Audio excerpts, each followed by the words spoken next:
que a disputa dos políticos pelos cargos criou relações de conflito entre partes da população brasileira. E aí, então, alguns políticos trouxeram no seu discurso a ideia de pacificação do Brasil como uma preocupação em relação a esses conflitos, a essas relações conflitantes que a gente convive até hoje, que começaram em 2018 e que agora em 2022 se expressaram de uma maneira ainda mais violenta, principalmente depois do resultado do segundo turno. Então, os políticos trazem a ideia de pacificação do Brasil, mas eu não tenho visto propostas objetivas que possam mudar o rumo dessas relações no sentido mesmo de estabelecer a harmonia, reestabelecer a harmonia, o equilíbrio social. É nesse sentido que eu falei essa semana, expus especialmente 3 fragilidades brasileiras que foram usadas na disputa política, na disputa pelos cargos, pelo poder, e que criaram essas relações de conflito.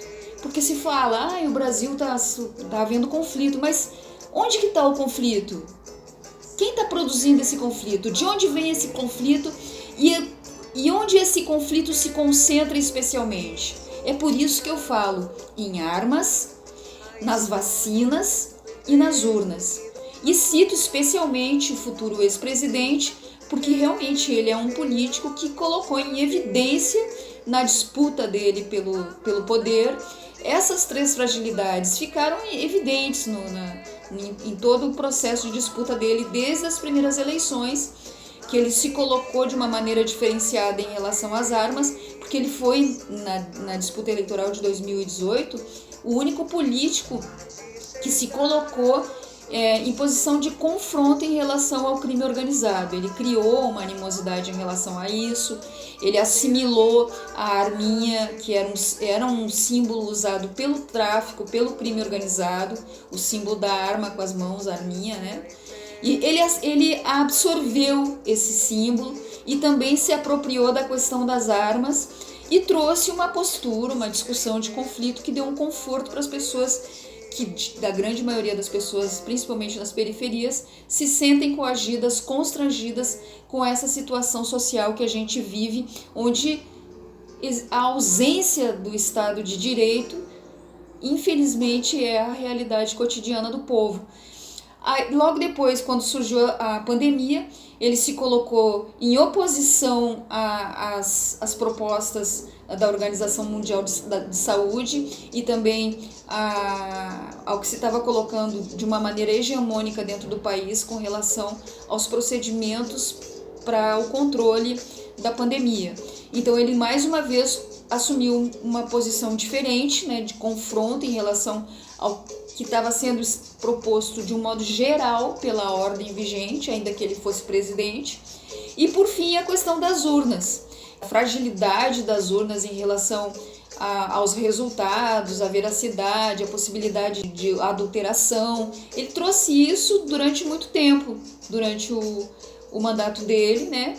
E isso culmina hoje com um dos principais motivos que fazem as pessoas estarem na frente dos quartéis ainda até hoje, contestando os resultados das eleições. Então aí eu estou apontando três pontos específicos que criaram essas relações. Existem vários outros, né?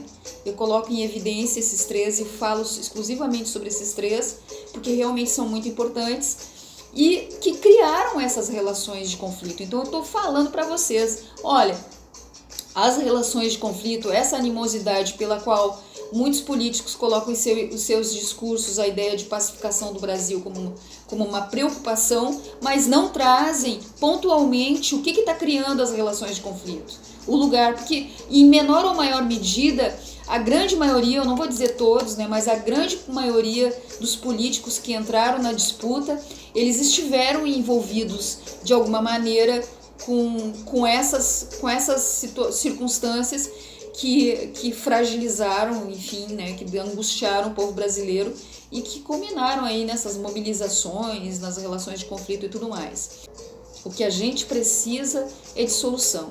Para as três questões, para esses 3 pontos que são inegáveis, que são fundamentais, que são verdadeiros, que são pontuais e que realmente tiveram uma grande diferença no resultado de tudo que está acontecendo hoje no Brasil, com relação a essas 3 questões eu apresento propostas.